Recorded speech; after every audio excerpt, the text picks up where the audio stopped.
내용대로 즐거운 덕질 힐링 칠링 무비클럽. 안녕하세요. 나의 덕질을 아무도 모르게 알아 K입니다. 안녕하세요. 행복한 삶을 위한 넓고 얕은 덕질 H입니다. 지난번 더폴에서 예고했던 대로 엄청난 영화를 보고 가져왔습니다.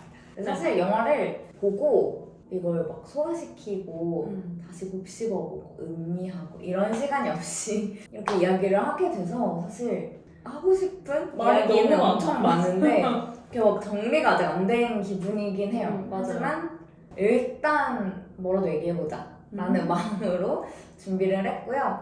미키 세븐틴 저는 그 소문을 들었어요. 보자마자 또 이제 엄청 우셨다는 이야기를 들었는데 도대체 어떤 포인트에서 왜 울었는지 너무 궁금해요. 저는 눈물의 포인트는 없었어요. 막 마음이 좀 심란해지긴 했는데 일단 저는 시작할 때부터 되게 울고 싶다 이런 생각이 들었고 왜죠? 영화에 대해서 간단하게 설명을 드려보자면 우리의 미스터 범. 꼭 본 감독님 얘기할 때 입을 꼭 이렇게 하고 싶다고요. 거장이시지만 맞아요. 좀 러블리한 느낌이 있으세요. 약간 그 성이 주는 느낌의 맞아. 동글동글한 이미지가 오는 그런 느낌도 좀 있고 감독님 자체도 이제 말씀하실 때 보면 러블리한 유머 이런 것도 있으시고 캐릭터가 좀 사랑스러우신 느낌이에요. 거의 6년 정도 걸렸죠. 기생충 이후에 신작인데 그렇다 보니까 이 영화가 이제 개봉하기도 전부터 막 여러 가지 말들이 너무 많았잖아요. 근데 저는 일단 영화는 누가 뭐라고 하든 내가 직접 가서 보고 나는 어떤지를 경험을 해보는 게 최고라고 생각해요. 남들은 다 별로라고 했지만 나한테는 인생 영화가 될 수도 있고 아니면 남들은 다 좋았지만 나한테는 진짜 별로일 수도 있고 맞아요. 그거는 나밖에 모르니까 일단 경험해봐야 취향을 찾아갈 수 있는 방법일 것 같아요. 우리나라에서는 이제 2월 28일에 개봉을 했고 해외에서는 3월 초에 개봉을 했어요. 해외에서의 반응에 따라서 뭐 손익분기점이나 뭐 여러 가지 그 이후에 것들이 좀 결정이 날 것 같은데 사실 워너브라더스가 아직까지는 이 영화로 손익분기점을 못 넘길 것 같다는 예상을 하면서 사실 작년 그 조커 폴리아드 이후에 이 영화도 그렇고 대형 블록버스터들이 계속 흥행을 하지 못하고 있어요. 그래서 올해 여름에 이제 개봉할 슈퍼맨의 흥행 여부에 따라서 재정 위기가 확정이 될 거냐 아니면 재정 위기를 살짝 넘어갈 수 있냐 이 분기점에 있는 시기이기도 해요. 아무래도 영화라는 산업이 투자를 받아서 영화를 제작하고 흥행하는 그 수익에 따라서 투자한 거 대비 얼마의 수익을 올렸느냐 이게 중요하잖아요. 그렇죠. 산업이기 때문에 수익은 매우 중요하죠. 그래서 그냥 그 단순히 돈의 문제가 아니고 이 좋은 영화가 돈을 잘 벌면 그 다음 좋은 영화들이 제작되는 환경이 쉽게 만들어질 거고 그러면 관객들도 더 이상 뭐 막장 퀄리티가 좀 떨어지는 그런 영화가 아니고 좋은 영화, 양질의 영화를 더 많이 접할 수 있는 기회가 생기는 게 사실 이게 선순환이잖아요. 그래서 이게 굉장히 중요하다고 저는 생각을 하고요. 그리고 좋은 영화이기 때문에 이 영화가 정말 잘 됐으면 좋겠어요. 그래서 영화관에서 그리고 가능하다면 아이맥스 그래서 아이맥스 찬양론자가 된 것 같은데 이런 SF 영화는 아니면 음악 영화, 사운드가 중요한 영화, 뭐 어떤 영화가 안 그렇겠냐면은 이거는 아이맥스관에서 꼭 보면 좋지 않을까. 그러니까 영화 산업의 맞아요. 최고의 경험을 해보는 거라고 저는 생각을 하거든요. 그냥 단순히 영화를 본다가 아니고 영화라는 걸 경험하는, 체험하는 거라고 생각해서 사실 아이맥스 카메라로 찍힌 영화는 저는 아이맥스로 봐야 된다고 생각하는 게 왜냐면 그 아이맥스 카메라 비율이 그 일반 영화관은 이렇게 세로가 짧잖아요. 근데 이게 이렇게 압축이 되는 게 아니고 잘리는 거거든요. 그래서 저는 그게 너무 싫은 거예요. 놓친다는 거. 맞아요.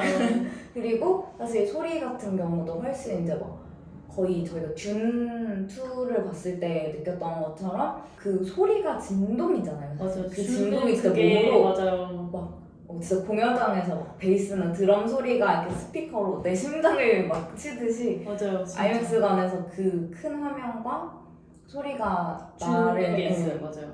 진짜 오감을 활용할 수 있는 경험을 할 수 있게 해줘서 저는 가능하다면 그렇게 보려고 하고 아이맥스를 보려고 첫 차도 없을 때 택시 타고 용산 아이맥스 관에 가서 혼자 봤어요. 근데 너무 잘한 선택이다.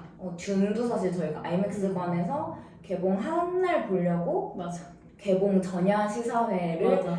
해서 새벽 1시에 그 전에 맞아. 미리 대기하고 있다가 아이맥스관에서 보고 또 그때도 영화 끝났는데 차가 없어서 택시 타고 가서 바로 녹음을 하고 맞아요. 그랬던 기억이 있는데 사실 그거 자체도 좀 특별한 경험이기도 음. 하고 그리고 그렇게 봤던 영화들이 저는 사실 이 시대의 최첨단? 최고의 콘텐츠는 경험을 해봐야 된다 주의예요. 약간 이건 놓치면 안 돼.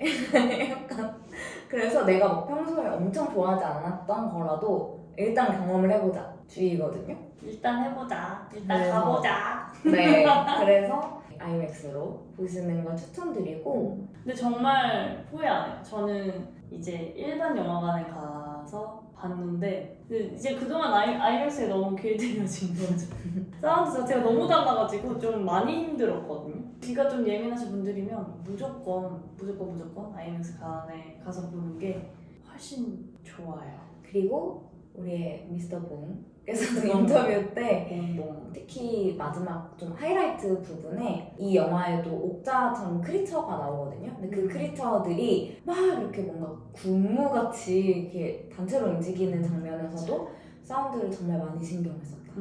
이렇게 얘기를 하셨으니까 창작자가 이거는 신경 썼다라고 하는 건 신경 써서 봐줘야 된다는 맞아야 거거든요. 된다. 맞아요. 그래서 돌비관이라든가 아이맥스는 아니더라도 좀 큰 관이라던가 이렇게 보시면 좋을 것 같고 그만한 가치가 있는 영화다라고 말씀을 드리고 싶어요. 그리고 이 영화가 이제 저는 봉준호 감독이기 때문에만 좋은 영화가 아니고 배우들도 너무 멋진 배우들이 모였다고 생각을 해요. 지금 여기 뒤에 보시는 우리의 주인공 미키 1위는 18역을 했던 로버트 패틴슨 일단 연기가 너무 좋았고 미키라는 캐릭터는 좀 불쌍하고 어떻게 보면 비참하기도 하고 우중충하고 그런데 그걸 연기하는 배우로서의 로버트 패틴슨은 너무 반짝반짝 빛났다 라고 생각을 했어요. 그리고 이제 미나리 스티븐 연이 이 미키의 단짝인 티모 이름부터 얄미운 티모로 나오고 단짝 맞아? 친구 맞아?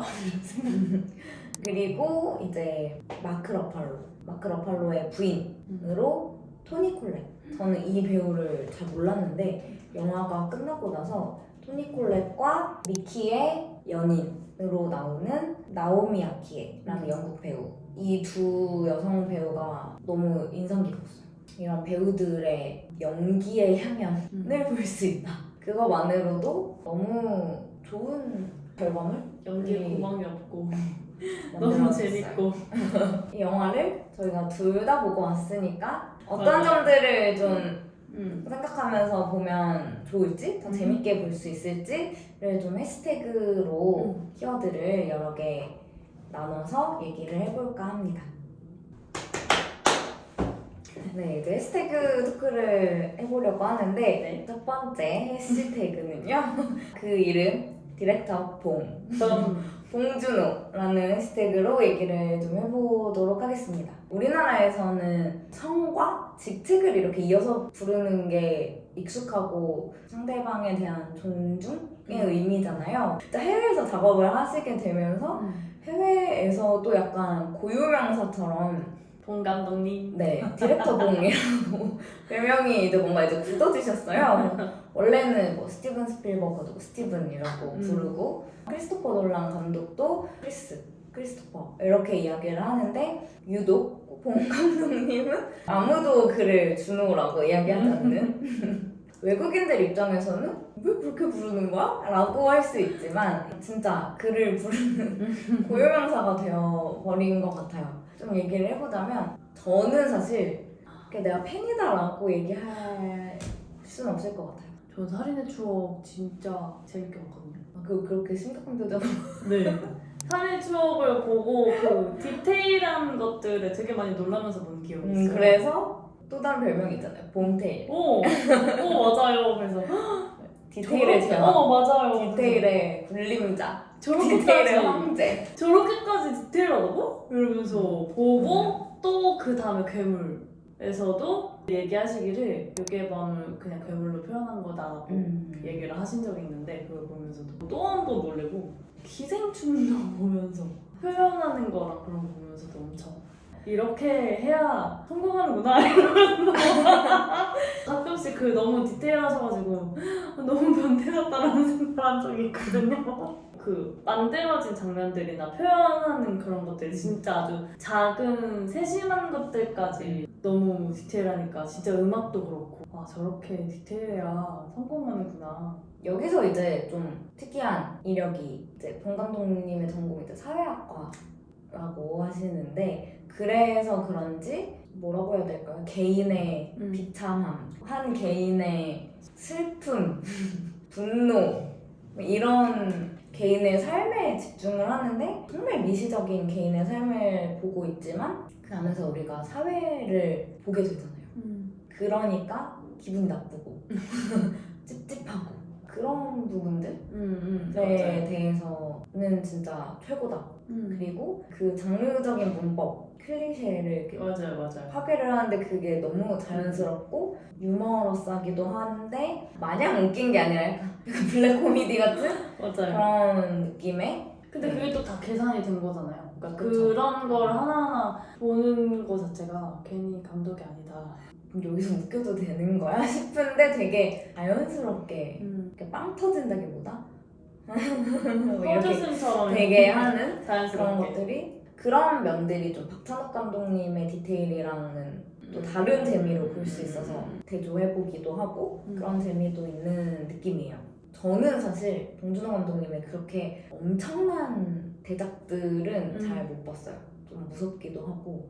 근데 제가 처음부터 끝까지 봤던 그리고 여러 번 봤던 영화가 설국열차. 설국열차가 영화로 만들어진다. 감독이 봉준호다. 이 얘기를 듣고 와 이러면서 이제 엄청 기다렸던 영화라서 또 보고 그랬던 영화예요 사실. 근데 저는 이번 영화를 보면서 설국열차가 굉장히 많이 떠올랐어요. 기생충도 그렇고 우리 사회의 그 부조리함과 어두움과 인간의 비정함, 비겁함, 인간의 내면 이런 것들을 워낙 잘 그려내시고 뭔가 완벽한 미장센으로 다 표현을 하시는데 이번 영화는 우주선과 기차라는 이렇게 한정된 공간 그리고 이 공간 밖으로 자유롭게 나갈 수가 없다는 제한? 이런 것들이 좀 비슷하기도 하고 또 그 안에서 오는 결말 부분에서의 느껴지는 그래도 우리에게 아직 희망은 있어. 저 멀리 보이는 작은 촛불 하나 같은 느낌이 촛불하고 노래가 생각나는데 보였어요. 그래서 이 영화가 이렇게 계속 좀 비교되면서 영화관에 나오면서 계속 생각을 하게 되더라고요. 근데 너무 웃긴 게 설국열차도 호불호가 굉장히 강했어요. 그리고 봉준호 치고는 막 이런 평이 많았는데 이번에도 그렇거든요. 평도 비슷해요.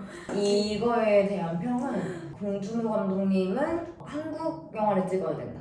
그러니까 봉준호 감독님의 그 특색과 그 이야기하고자 하는 바를 한국 배우들이 기가 막히게 살려낸다. 그래서 외국 배우들과 작업을 했을 때는 그게 맛이 100% 살지는 않는 것 같다 이런 평이 있는데 저는 그렇게 생각하지 않았어요. 저는 설국열차도 너무 좋았고 그 영화에서 이야기하고자 하는 것들은 그 배우들이 정말 잘 표현했다고 생각을 하고 특히 미키 세븐틴은 수작이다 이런 생각을 하면서 봤습니다.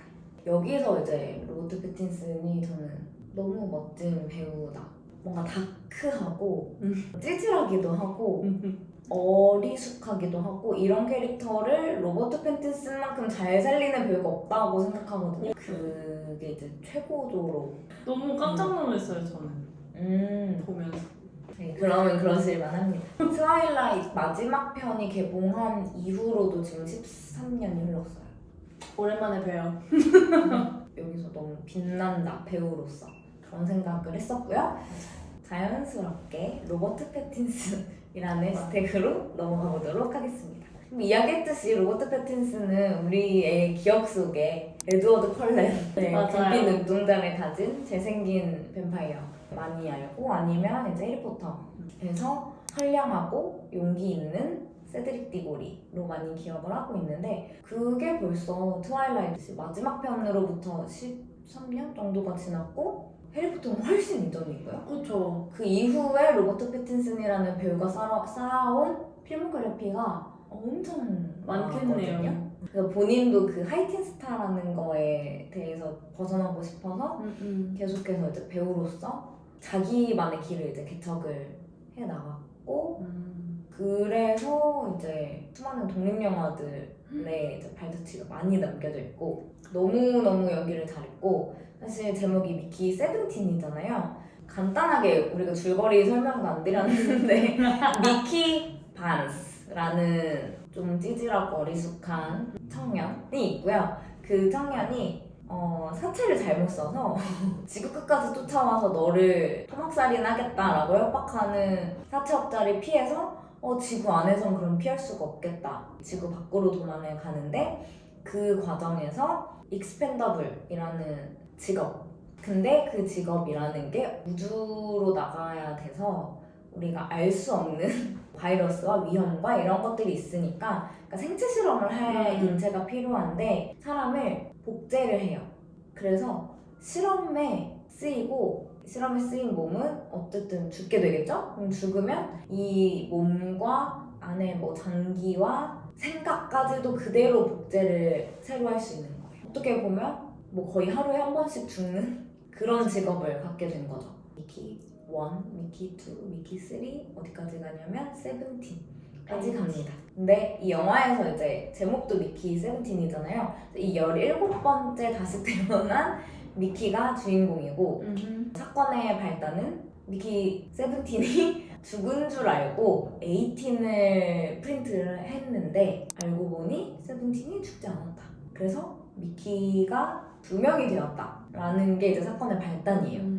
그러니까 로버트 패틴슨은 미키 1부터 18까지 18명의 미키를 연기를 해야 되는 거죠. 이 설정이 복제 인간이긴 하지만 매번 프린트할 때마다 살짝 달라요. 근데 이거에 대해서 이제 우리의 봉태일께서는 뭐라고 얘기하셨냐면, 똑같은 출력물을 인쇄를 하더라도 매번 같을 수는 없지 않냐. 어떤 거는 뭐 얼룩이 조금 묻기도 하고, 어떤 건 잉크가 조금 달아서 연하게 찍히기도 하고, 어떤 건 이제 잉크를 갈아서 조금 세게 찍히기도 하고, 같은 출력물이어도 조금씩 다를 수밖에 없지 않냐. 미키도 약간 그렇다. 이런 이야기를 1인 18년. 너무 욕 같은데? 잠깐만요, 죄송해요. 주로 영화에 나오는 건 17과 18. 이 둘이 나는 17, 나는 18 이렇게 써있지 않아도 얘가 누군지 알아요. 그게 너무 신기해요. 목소리도 다르고. 그러니까 이게 이 배우의 정말 노력과 열정과 정말 찬란하게 보여줄 수 있는 역할이었다. 네. 그래서 로버트 패틴슨이라는 배우를 빼놓고 이야기할 수가 없다.